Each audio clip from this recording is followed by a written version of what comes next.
नमस्कार दोस्तों, आप सभी का हमारे YouTube चैनल पर स्वागत है। दोस्तों, आपने भी देखा होगा या फिर महसूस किया होगा कि आपके आसपास धर्म कर्म या पूजा में लीन रहने वाले लोगों की ज़िंदगी खुशहाल नहीं होती जितनी कि दुष्ट और अधर्मी लोगों की होती है। यह सब देखकर आपके मन में कभी ना कभी ये सवाल ज़रूर उठा होगा कि अच्छे लोगों के साथ ही बुरा क्यों होता है। परंतु आज के अधिकतर जनमानस इस रहस्य के बारे में नहीं जानते, जिनका सबसे बड़ा कारण ये है कि वो धर्म ग्रंथ को सही से नहीं पढ़ते हैं, उस पर लिखी बातों पर विश्वास नहीं करते हैं। आज की इस वीडियो में हम आपको बताएंगे अच्छे लोगों के साथ ही बुरा क्यों होता है, जिसका वर्णन भगवद गीता में भगवान कृष्ण ने विस्तार से किया है। धर्म ग्रंथों में भगवद गीता एक ऐसा धर्म ग्रंथ है जिससे मनुष्य के मन में उठने वाले हर प्रश्न का हल बताया गया है। भगवद गीता के अनुसार जब भी अर्जुन के मन में कोई दुविधा उत्पन्न हुई है तो वो उसके समाधान के लिए श्री कृष्ण के पास पहुंच जाते थे। एक दिन की बात है, अर्जुन भगवान श्री कृष्ण के पास आए और बोले, हे प्रभु, मुझे एक दुविधा ने घेर रखा है और इसका समाधान आप ही बता सकते हैं। तब श्री कृष्ण ने अर्जुन से कहा, अर्जुन, अपने मन की दुविधा को विस्तार से बताओ, तब मैं तुम्हें उसका हल बताऊंगा। तब अर्जुन बोले, हे नारायण, कृपा करके मुझे ये बताइए कि अच्छे लोगों के साथ ही बुरा क्यों होता है, जबकि बुरे लोग हमेशा खुशहाल दिखते हैं। अर्जुन के मुख से ये बात सुन श्री कृष्ण मुस्कुराते हुए बोले, हे पार्थ, मनुष्य जैसा देखता है या फिर महसूस करता है, वास्तव में वैसा कुछ नहीं होता है, बल्कि अज्ञानतावश वह सच्चाई को समझ ही नहीं पाता। कृष्ण की बात सुनकर अर्जुन बोले, हे नारायण, आप क्या कहना चाहते हैं, मुझे कुछ समझ नहीं आया। तब श्री कृष्ण बोले, अब मैं तुम्हें एक कथा सुनाता हूँ, जिसे जानने के बाद तुम समझ जाओगे कि हर एक प्राणी को उसके कर्मों के हिसाब से फल मिलता है। अर्थात जो बुरा कर्म करता है उसे बुरा फल मिलता है और जो अच्छा कर्म करता है उसे अच्छा फल मिलता है, क्योंकि अच्छे कर्म और बुरे कर्म तो मनुष्य पर ही निर्भर करते हैं। प्रकृति प्रत्येक को अपनी राह चुनने का मौका देती है। अब इसका फैसला उसको ही करना होता है कि वो किस राह पर चलना चाहते हैं। ये व्यक्ति विशेष की इच्छा पर ही निर्भर करता है। कथा सुनाते हुए श्री कृष्ण बोले, बहुत समय पहले की बात है, एक नगर में दो पुरुष रहते थे।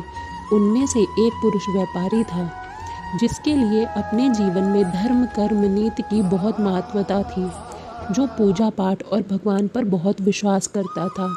चाहे कुछ भी हो जाए, वो रोज मंदिर जाना नहीं भूलता था, ना ही दान धर्म कार्य में पीछे रहता था। कुछ भी हो जाए, वो नित्य भगवान की पूजा करता था। वहीं दूसरी ओर नगरी में दूसरा पुरुष रहता था, जो पहले वाले पुरुष से बिल्कुल ही विपरीत था। वो प्रतिदिन मंदिर तो जाया करता था, परंतु पूजा पाठ के उद्देश्य से नहीं, बल्कि मंदिर के बाहर से चप्पल और धन को चुराने के लिए। उसे दान धर्म न्याय नीति किसी से कुछ लेना देना नहीं था। इसी तरह समय बीतता गया और एक दिन उस नगर में जोर की बारिश हो रही थी, जिसकी वजह से नगर के मंदिर में पंडित के अलावा कोई नहीं था। ये बात जब दूसरे पुरुष को पता चली तो उसके मन में ख्याल आया, अभी सही मौका है मंदिर के धन को चुराने का, और वो बारिश में ही मंदिर पहुंच गया।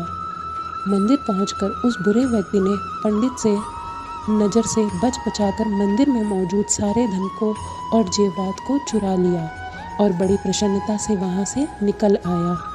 उसी समय धर्म कर्म और में विश्वास करने वाला व्यापारी भी मंदिर पहुंचा और भगवान के दर्शन किए, परंतु दुर्भाग्य से मंदिर का पुजारी उस भले मनुष्य को चोर समझ लिया और शोर मचाने लगा। शोर सुनकर मंदिर में लोगों की भीड़ जमा हो गई और सभी लोग उस भले व्यापारी को चोर समझ बैठे और उसे अपमानित करने लगे। यह देखकर वो भला व्यक्ति हैरान हो गया और उसे समझ नहीं आ रहा था कि उसके साथ ये क्या हो रहा है। फिर वह किसी तरह लोगों से बचता हुआ वहाँ से बाहर निकल आया, लेकिन दुर्भाग्य से उसका वहाँ पर एक्सीडेंट हो गया और वो एक गाड़ी से टकरा गया, जिसके कारण वो घायल हो गया। फिर वह व्यापारी लंगड़ाते हुए वहाँ से जाने लगा तो उसकी मुलाकात उस दुष्ट व्यक्ति से हुई। मंदिर का धन चोरी किया था। वह झूमता नाचता हुआ जोर जोर से बोलते हुए जा रहा था कि आज तो मेरी किस्मत ही चमक गई, एक साथ मुझे इतना सारा धन मिल गया। जब व्यापारी ने दुष्ट आदमी की यह बात सुनी तो उसे बहुत हैरानी हुई और क्रोधित हो उसने घर जाते ही भगवान की सारी फोटो निकाल कर फेंक दी और भगवान से नाराज होते हुए अपना जीवन व्यतीत करने लगा। कुछ समय पश्चात दोनों व्यक्ति की मृत्यु हो जाती है और दोनों यमराज की सभा में पहुंचे। उस समय अपने बगल में उस दुष्ट व्यक्ति को देख क्रोधित स्वर में यमराज से पूछ ही लिया कि मैंने तो हमेशा अच्छे कर्म किए हैं, पूजा पाठ दान धर्म पर विश्वास रखता हूँ, इसके बदले जीवन भर मुझे अपमान और दर्द ही मिला और इस अधर्म पापी व्यक्ति को धन से भरी पोटली मिली, आखिर ऐसा क्यों? इस पर यमराज ने उस व्यापारी को बताया कि पुत्र, तुम गलत सोच रहे हो।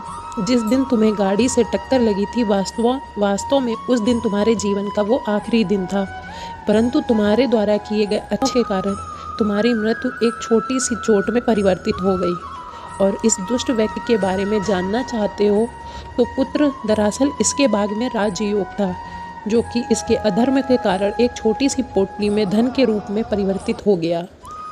श्री कृष्ण अर्जुन को ये कथा सुनाने के बाद कहते हैं, पार्थ, क्या तुम्हें तुम्हारे प्रश्न का उत्तर मिल गया?